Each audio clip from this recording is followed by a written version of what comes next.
Welcome back to this. Oh, I almost said the old name of the podcast. Welcome back to the George Poulos podcast. I almost said the Stoic George podcast. Back when I thought Stoicism was the answer. Before I understood that the answer was within, and you cannot label it with the name of a philosophy or religion. Did y'all know Kesha was enlightened? I had no idea. A friend sent me one of her songs, actually. I think she dropped a new album, and there was an entire interlude track, which was just Ramdas, just a Ramdas clip. It was edited all cool, but it was Ramdas. Then I listened to the album. There's a song about doing acid. There was a song, I shit you not, I'm listening to this for the first time in the gym, where the intro to the song is an Osho overlay. I literally almost started crying in the gym. I haven't listened to the album too intentionally, but I just thought that was incredible. And I felt this connection to Kesha through her music. And because she used two of my most prominent teachers, really Ramdas and Osho, the only other one that comes to mind, actually, I guess there are several teachers, but really up there in the teachers who have opened my mind, opened my heart, helped me awaken in the most intense and direct ways. Ramdas, Osho. I also think of Trungpa, but I thought that was pretty cool, and just thought I would share that. Speaking of Trungpa, I haven't done a reading update in a while. I don't know how this came onto my radar, but I saw this book by Trungpa called Meditation in Action. I thought, oh, another Trungpa book. I hadn't heard of this one. I ordered it online, and it's tiny. It's tiny. Here's the Course of Miracles for reference, which is more of a normal sized book. This thing could fit in my pocket. I'm almost did the universe give me this book so I could bring it around in my back pocket everywhere I go and just read this to stay in touch with the spiritual truths? If I'm ever waiting for something, just pull this book out, read it. I haven't gotten into it yet, but I think that's the cutest thing ever. Meditation in Action by Trungpa. And yeah, if you are newer to the podcast and haven't heard more of the older reading updates, Cutting Through Spiritual Materialism by Trungpa was a very significant book on my awakening, and is why I consider Trungpa to be one of my more significant, prominent, direct teachers. Of course, everybody is my teacher, but the words of Trungpa had a tremendous impact on me. The words and the heart and the love of Trungpa, I should say, as well as Ramdas and Osho, among others. And then, where do I begin with this one, guys? A Course in Miracles. A Course in Miracles. I am deep in this book. About 200 pages in. This is a thick old book. 200 pages is maybe a fifth of the entire book. Where do I begin with this one, guys? There's a reason the Course in Miracles came into my life. The chain of events goes like this. I saw Marianne Williamson on TikTok. It was a cool TikTok clip. Found out she was running for president. I was like, oh, cool. Right, didn't know too much about her, so I bought her book, A Return to Love, blazed through it. A Return to Love is basically Marianne's interpretation, her synthesis of A Course in Miracles. She talks about how A Course in Miracles changed her life, triggered her spiritual awakening, right? I loved A Return to Love so much that I decided I should get into the Course in Miracles myself. And now that I've gotten over the language barrier, it uses words like God, Jesus Christ, Holy Spirit, instead of the words that I prefer, which is funny because they're all just symbols pointing towards the same truth.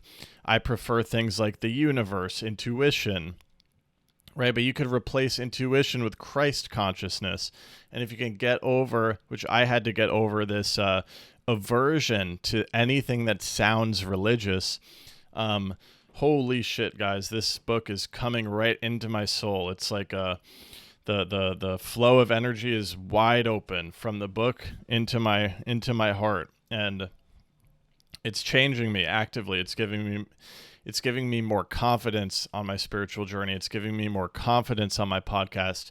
It's giving me more confidence in saying what I feel like I need to say. It's giving me more confidence in the journey that I'm on. And it's really helping me identify what the journey is really about.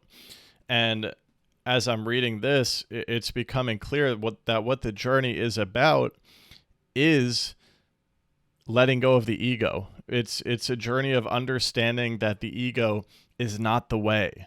It's the spiritual journey is about undoing the ego, recognizing that the ego is a contradiction. It's not real. It creates suffering that does not actually exist, right? When you let go of the ego, you instantly tune into the universe. You instantly tune into your inextricable part of the whole, right? So call it God, call it the universe, call it whatever you want. A Course in Miracles is saying the same things as the Buddhist texts, right?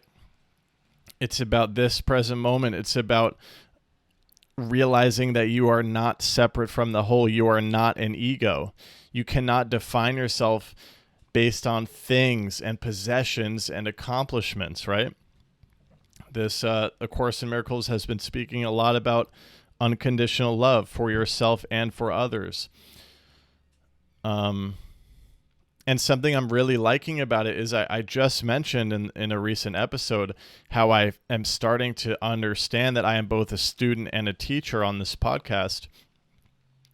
And A Course in Miracles is also like a course in how to be a teacher of truth, of spirit, right? So it's actually giving me practical things that I'm already bringing into my heart and into my practice of trying to, or not trying to, but my practice of true, honest expression and my practice of teaching and learning, which is happening actively on this podcast. So I'm blazing through the course. It's a long book, so it's going to take some time, but when a book catches my fire, I speak a lot about this infinite energy source you tap into when you do what you want. I remember where I had to force myself to read, and I hear this all the time. People are like, "Oh, I got to read more. Like I want to read this many books this year. I've been having trouble reading, but I'm going to keep trying." Right? It's like, don't force yourself to read. If you want to read, then read. And if you only read when you want to read, then you're right. Like, I actually want to read this book. That's why it's going. That's why it's going, and that's why it's coming in. Like, I don't force myself. I used to force myself to try to read fiction and nonfiction and different genres and be well-rounded. Now I only read what I want to read. And it's literally all like spiritual self-help, essentially. But since I'm reading what I want to read, that's why I'm able to read so much. And it's just natural for me, right? Like I don't have an intuitive pull to watch TV or movies so much, right? So sometimes sitting through a TV show or a movie can feel like a strain for me. And I'm sure a lot of you feel that with your reading if you're trying to force yourself to read. So really, always let things come to you. Follow your intuition. If your intuition is guiding you to do something, then you are tapped into your infinite energy. So I'm definitely feeling that the Course in Miracles has absolutely been delivered into my hands from the universe at the perfect time, the perfect moment in my life. And I'm absolutely loving it. I highly recommend it. It is very dense, and there are easier, quote unquote, easier things to read that will also point you towards the truth. And if what I said about the Course in Miracles intrigue you, but you are intimidated by the length, I feel like I just stepped up on my words. If what I just said about A Course in Miracles intrigues you, but you're intimidated by the length, you're not feeling called to read such a dense text, A Return to Love by Marianne Williamson is fantastic and synthesizes the whole thing in a much more relatable, easier to understand colloquial fashion. So Highly recommend. And there's the reading update.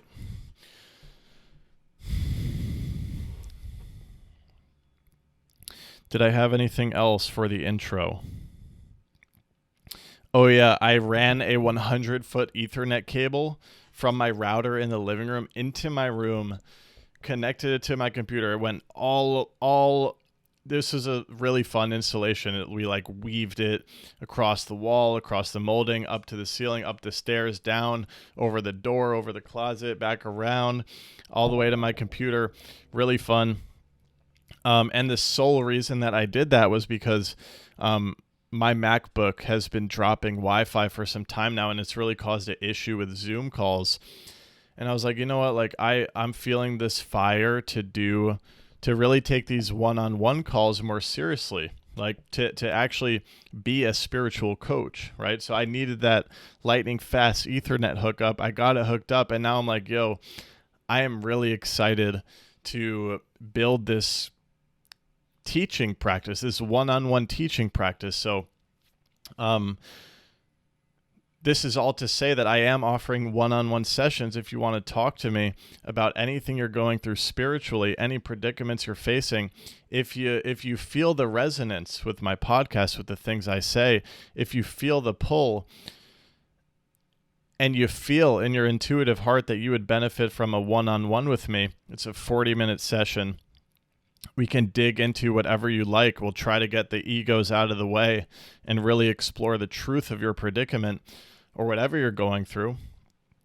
Or it can be more of a general guidance of the spiritual process that you're on, or just simply a back and forth. We don't have to create layers to it. That offering is available. And I will include a link in the description if you want to book a one-on-one with me. So that's just very exciting for me, and I hope to meet and converse and share presence with some of you all. Now let's get into the episode. I actually already recorded it. I mean, the episode is already, nothing begins, nothing ends. But I already recorded the next part of the episode that you're about to listen. It's a Q&A. I recorded it in a different style. I actually really tried to tune into my intuition with how I want to record this podcast. And I noticed I've been restricting myself by sitting down once a week and recording it. I actually recorded these 3 questions that really called to me to address in the moment when I answered them. So here are the questions. How do you find the balance between letting go yet also having the motivation to do and achieve? I struggle between being stagnant and content to then striving so hard it stresses me out. Being able to find that happy medium would be great. Your thoughts on this would be interesting. Thank you. Having motivation is not really a concept that we should be worried about. When I hear the word motivation, I think of, or when I consider my own past where I used to ask myself, why don't I have the motivation to do this? Where is my motivation? How can I feel more motivated? I'm usually talking about motivation in reference to tasks and projects that I did not truly want to do. So when you're only doing things that you want to do in life, in other words, when you're existing in the present moment and when you're responding to each moment spontaneously, when you've dropped the ego and when you've dropped the ego's idea of what you're supposed to be doing, right? The ego in every single moment comes up with this arbitrary idea of what you're supposed to be doing. You're resting in bed and your ego says, I'm supposed to be working right now. You're in the flow and you're working hard and your ego says, it's Friday night, I should be out socializing right now. You're at a party and you're feeling quiet and your ego says, man, I should really be feeling more social right now. Right? In each moment, the ego has a suggestion of what we should do, but there's also what you actually want to do. And when I say what you actually want to do, what I mean is what your intuition is pulling you to do. In each moment, It's really interesting because we're so used to analyzing and thinking about what we should do that this is such a foreign concept for people. But in each moment, there is actually something that you would do if you were not thinking and analyzing about it, right? I think of the classic Zen example. When you're hungry, you eat. When you're sleepy, you sleep, right? We don't have to think and analyze about when we should eat. It's interesting because if you even just think about the 3-meal structure, we decided that we should eat breakfast, lunch, and dinner. That's not something we actually had to do, right? Our body has hunger cues. And when you're hungry, you naturally are pulled to go eat some food. It's not something that you actually need to think about and analyze and make a plan for. Same thing when you're tired. For whatever reason, our collective ego has decided that we should go to sleep around a certain time every night, right? And we should wake up around a certain time, right? To make sure we can get up for our 9 to 5 jobs, for example. There's this rigid structure we've settled upon. But when you go from the ego and you come back to the truth, when you're sleepy for a reason. Just go to sleep. The entire layer of thinking is added on top of what you already know. So eating and sleeping are the easiest examples I can think of, but you already know what you want to do in each moment, right? It's not just when you're hungry, you eat. It's not just when you're sleepy, you sleep. It's also when you feel like talking, just talk. When you feel like being quiet, just be quiet. You don't need to add the layer of, oh, I'm feeling quiet, but should I be feeling talkative right now? That's all hoopla. That's ego hoopla. Just throw it away. When you're in this moment, when you're truly present, there's no time for thinking and analysis. You just act. That's your intuition. That's your intuitive action. So you don't need motivation. You don't really need motivation to follow your intuition because it's already there. You have an inner pulling in each moment. The only motivation I would see as being worthy is the motivation to come into touch with your intuition, is the motivation to follow your intuition instead of your ego. Since we've been so misguided throughout our upbringing and in our conditioning, since we've been misguided to follow the ego above the intuition, there does need to be a little bit of motivation to prioritize the intuition, right? And that's because we're on a journey of healing. When I envision the peak of the journey or the end of the journey, which probably doesn't exist, right? The journey is, nothing really begins or ends. The journey is ever unfolding. But presumably at some point in the journey, you won't even need to have motivation to follow your intuition because you'll just be acting intuitively by default in this moment. Because you've practiced intuition enough that when your ego voice comes in, you immediately just throw it away. And this is starting to happen more and more in my experience. There used to be this motivation because my ego was so convincing. I needed motivation to disregard the ego, right? Now there's not really a motivation in my experience. It's just ego, toss it aside, follow the intuition, right? So this podcast is a great example for me. I would not say I'm motivated to do this podcast. I'm simply just doing it, right? When I think about the intuitive fire, the intuitive drive to do things, which does exist, it's the drive that gets you to eat. It's the drive that gets you to sleep. It's the drive that gets you to meet people. It's the drive that gets you to fall in love. It's the drive that gets you to create. When I think about that intuition, that intuitive drive, there's no real motivation necessary. Once you are attuned to hearing the inner voice, to hearing the inner guide, to hearing the intuition, then you're just following it. You're just going along the road of intuition. It's very easy. It's the easiest thing in the world. You don't need any motivation to do it because that natural pull is there. You don't need to create an artificial motivation, right? But if you found yourself in a situation where you're stuck in your ego and every day you're waking up and performing the life that you think you're supposed to have, since that's not in line with your intuition, it's not in line with your inner nature, you do need to create a motivation. You need an artificial motivation. You need to come up with some reason why the hell you should be doing something so crazy, right? Denying yourself, performing a fake life that you don't even want. Since it's so crazy, that's why you need motivation, right? It makes so little sense that you need to create a motivation to do that stuff that your heart does not want to do. But following your heart requires no motivation. It's the easiest thing in the world. Now, I'm speaking from a particular point on the journey. I remember a time on my journey where I would not have been able to hear this. I would have been like, what, are you crazy? I need to work hard. I need to be motivated to work hard for my job so that my career can grow, so that my career expand. Are you nuts? Like, I need to put in effort. I need to be motivated. I need to wake up and feel motivated to work all day. And I need to feel motivated from 9 to 5, right? At that point in my past on my journey, I was like, no way. But you come to a point where you realize it's actually very inefficient to betray yourself, right? If you want to sleep, there's a reason for that. Your body needs rest.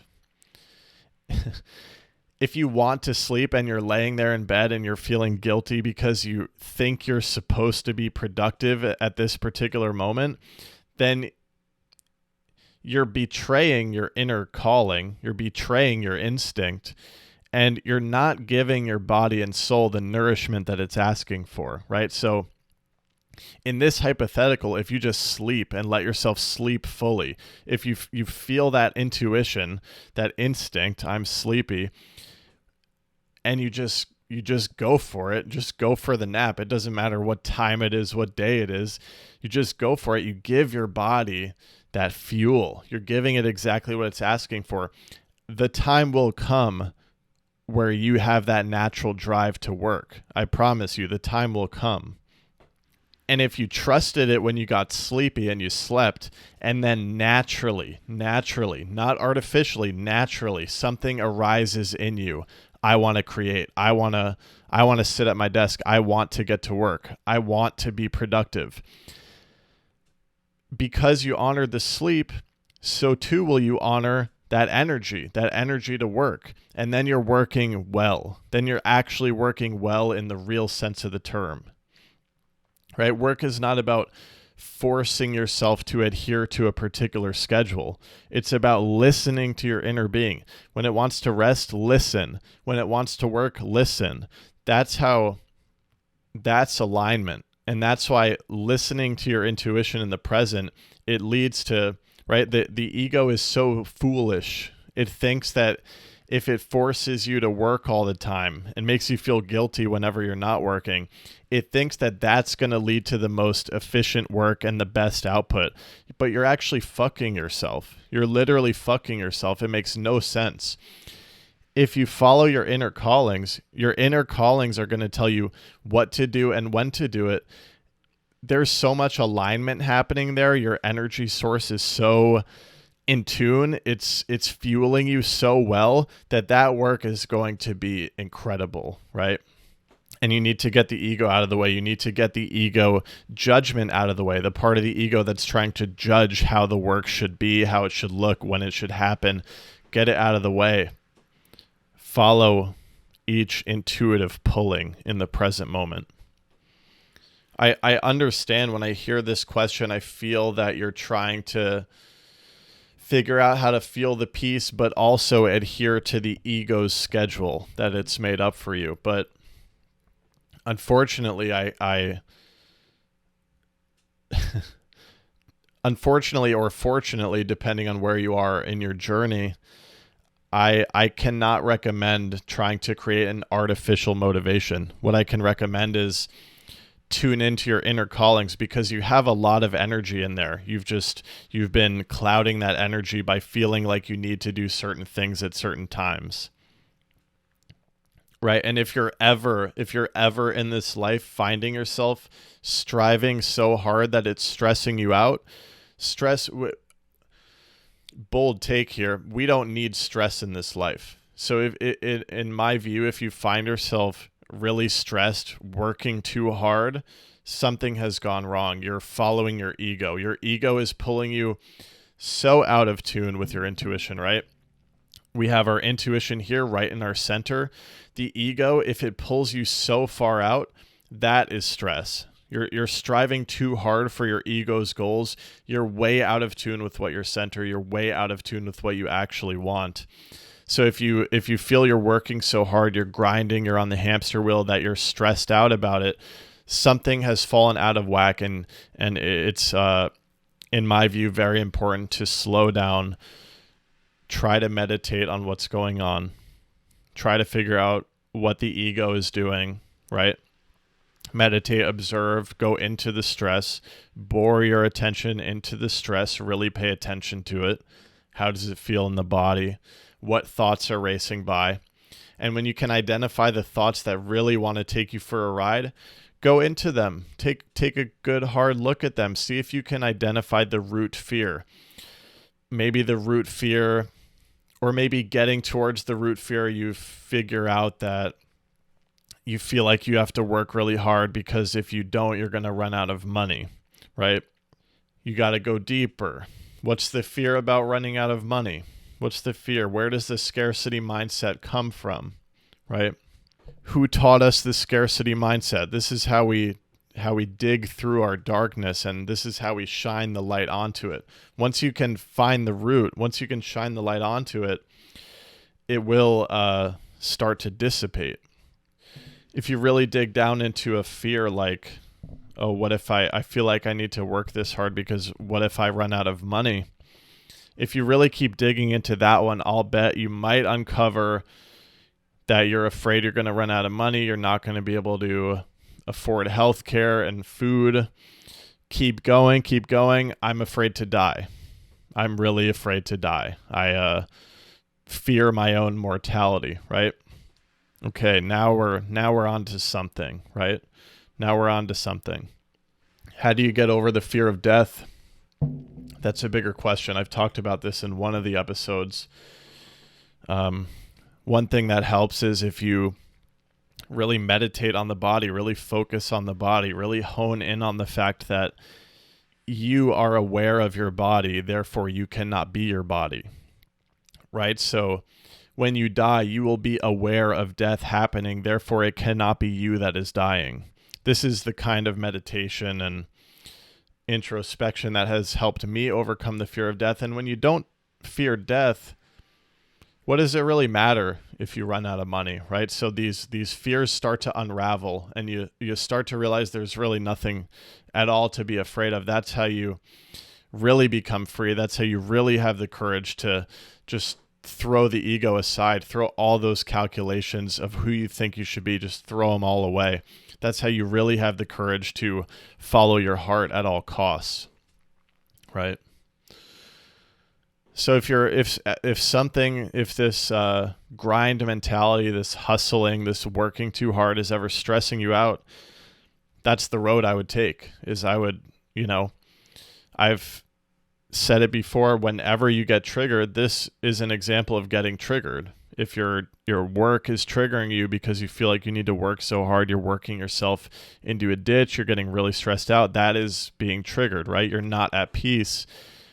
Whenever you get triggered, it's an opportunity to meditate on what's going on and bring it to the light and bring yourself to a state of inner tranquility despite the outer circumstances, right? Remember, everything outside of us is just a mirror showing us what's inside. Thank you for the question. What do you think about listening to music with certain lyrics? For example, I like listening to some rap or trap sometimes, but the lyrics can have some toxic ego shit, and I sometimes get worried that this is bringing something bad, negative things to my life. But then do I only allow myself to listen to songs with good lyrics, or it doesn't matter? I can see both sides. I don't know where to go, though.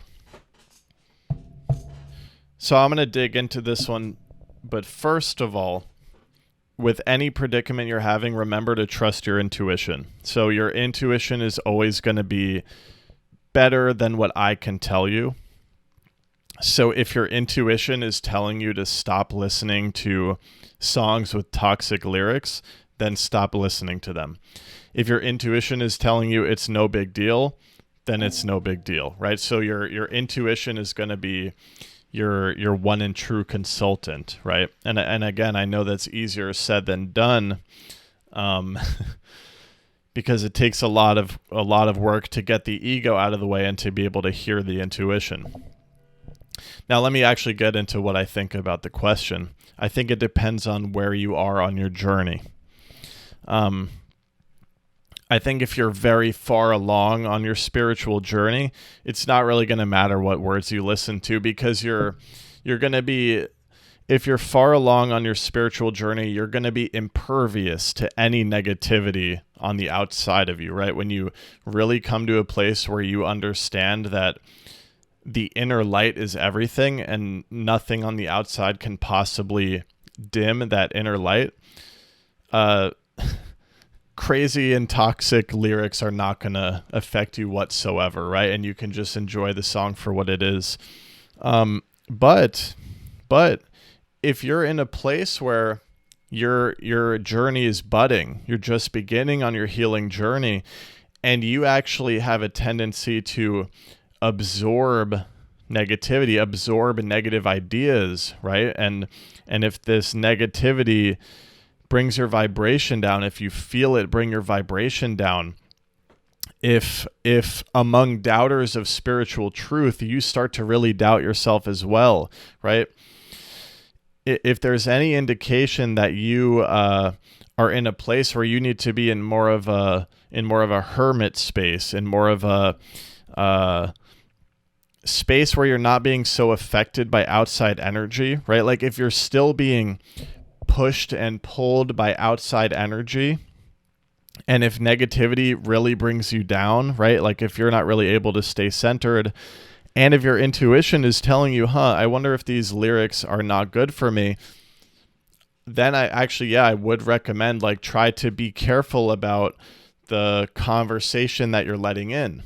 And you can even apply this to your social interactions, right? Like if you're really serious about your healing and you're trying to heal and you're trying to awaken, then you don't really want to be surrounding yourself by doubters and people who are living in fear and people who are living in stress and anxiety, especially people who like are so attached to this anxious way of life that when you're around them, they like are somehow constantly asserting their worldview onto you, right? This is something we encounter in social situations. People like to, talk about their life and talk about how bad things are and talk about how horribly everything is going and talk about how much worse everything is getting over time, right? Like if you got to consult your intuitive heart and see where you are on your journey, because sometimes what's best for you is going to be to reject all of that, to increase your distance, to not even let it come into your awareness, right? Sometimes you just can't do it. But then there are other times where you're more centered, you're more you know what you believe, you have a lot of faith, where you can be around that and it's not going to penetrate your aura. It's just going to bounce off. You're going to see it there in your awareness, this negativity, but you're going to be like, there's some negativity, or this person in my life is saying all this negative stuff. I see what's happening here. It's not affecting me. So it really depends where you are on that journey. I think it's going to be an individual answer, but that's what I think, and I thank you for the question. Okay, here's a question about love and dating. I've recently accepted that a relationship between someone I deeply care for has ended, or as you would say, entered a new phase of no longer being in contact. This was hard for me to process because I don't feel connected with people often and feel it was unrequited. Although he never told me how he felt and I cannot speak or know his point of view of things, all I know and accept is that I still and will always care because that is my truth. I'm no longer attached to this idea of the future with anyone and feel optimistic about my next phase in life. But my issue is, although I've accepted that we are no longer going to be together, and I've taken time to be alone/heal, when I go on new dates with new people, I immediately feel drained. I don't believe it's the people, but the idea of dating in general drains me internally. I want new experiences and I want new connections, but on some level the thought of it sounds exhausting. Okay, the first thing I want to say is, when you say that I don't feel connected with people often and feel it was unrequited, it indicates to me a couple things. One is that you're treating dating and relationships from a scarcity mindset, as if there are a limited number of people that you can connect with. Whereas in actuality, there are an abundant amount of people that you can connect with, and not just connect with on a superficial or even in a romantic level. I mean, there are an abundance of people that you can connect with on the deepest level there is. So any semblance of a scarcity mindset when it comes to love and dating, if you feel like there's only one person out there for you, or if you feel like not everybody is going to get you, or if you feel like there are only a few people out there that you're going to be able to really connect with, you're already giving yourself an uphill battle, right? It's important to understand that what we believe is what we attract. So we actually attract the experience that we believe. So if you go out there on dates kind of assuming that you're not going to connect with the person because you have this story in your mind that you don't connect with people that often, you're going to actually manifest what you have in your mind. You're going to potentially cut yourself off from the possibility of actually connecting with that person in front of you. So that's one thing that's important to acknowledge. And then the next thing that I pick up on when you mention that you feel the relationship was unrequited, or maybe you're referring to you feel like most of your connections are unrequited, that indicates that you're coming at love and dating from a place of need, right? You're coming with this expectation or hope that the other person is going to reciprocate your love, right? So on the one hand, it sounds obvious, right? Like, obviously we want someone who's going to reciprocate our love. But the thing is, if you're showing up to that date and you're banking on that, it indicates that you want something from that person, right? You want them to love you. There's nothing wrong with wanting someone to love you, right? But the problem with sitting down for a date and wanting this particular person to love you is that you're already not accepting them for who they are, right? So it's very, very important, not just with people we're dating, but with anyone in this life, to completely accept them for who they are, utterly and totally accept them, right? So that even means that if we're on a date with somebody and they don't like us, we accept that they don't like us, right? We don't try to cling and control and manipulate the situation in order to get that person to like us. We accept them for who they are immediately, totally accept them, all their flaws, all their limitations. We accept exactly who they are. So if they feel like they don't like us, if they don't want to be romantically involved with us, if they don't want to connect with us, in order to accept them, we have to accept that too. We have to accept that they don't like us, right? If we can accept someone for who they are, that's how we're starting to approach unconditional love, right? So we show up to that date with no preconceived ideas about who this person is or who they should be, right? We should be showing up to this date and ready to accept whoever we meet, right? We should try to drop all our models, all our expectations of what this person is going to do for us, right? Really the way, and so you mentioned that dating new people is very exhausting. I think this can also indicate one of two things. One, you don't actually want to go on dates yet, right? Your intuition is not telling you to go on dates, but your ego is telling you, oh, it's been long enough since the relationship, it's probably time for me to start dating, right? So if you're getting into dating based on the ego because you think you have to, then of course dating is going to be exhausting because it's not actually what you want to do, right? But if you actually genuinely in your heart want to go on dates, then something else might be going on. And what I suspect is that you're not going into the date as you should be.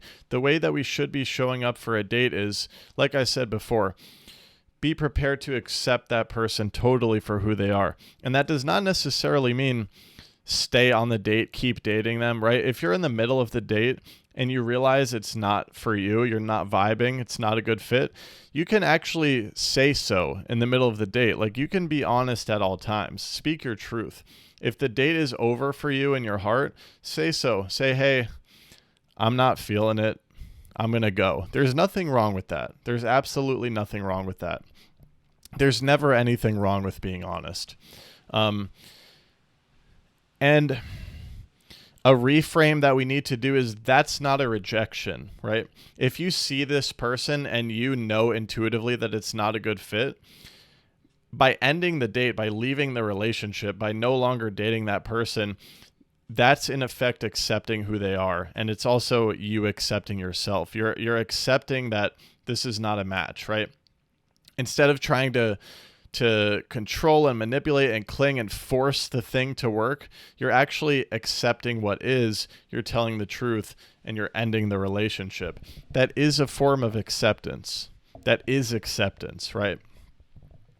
This is very important and a common misconception that loving someone unconditionally does not mean you do not set boundaries. It is essential to set boundaries. Boundaries are how we accept people. Boundaries are how we accept people unconditionally, because instead of trying to control them, we love them and accept them for who they are. Right? So if you're showing up for a date and your goal is to get something out of that person, you're trying to get sex, you're trying to get validation, you're trying to get them to like you, you're trying to get this and that from them so that you can feel good, so that you can feel whole, that creates a pressure in your mind, right? Oh, now the date has to go well. Now I need to make sure that I have this great experience. I need to make sure I get these feelings from this person. I need to make sure I get this experience from this person. Right? So now you're showing up to the date and you're nervous and you want to make sure it goes well. You've created this idea in your head that the date has to go well. I have to make this person like me. So now you start controlling yourself. You're not showing up to that date and being present. You're actually always in the back of your mind wondering, is this going well? Am I doing the right things? Am I saying the right things? Do they like me? Right? But really, we should be showing up for that date as a spiritual practice. We should show up for that date and be completely present. We should just show up and accept that we don't know what the outcome is going to be.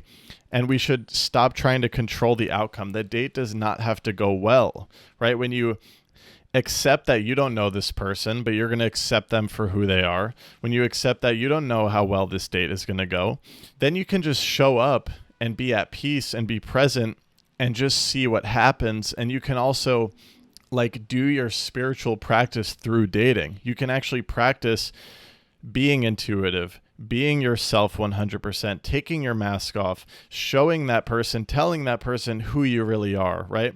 Because if you're after true intimacy, true love, if that's why you're dating, then you should want to know if that person loves the real you, not the masked version of you, but the real you. So you might as well show up on that first date and be yourself 100%. And generally, when experiences are exhausting, to me, what that indicates is you're probably performing. You're probably doing a calculation of who you should be in order for the situation to go well. That is so draining.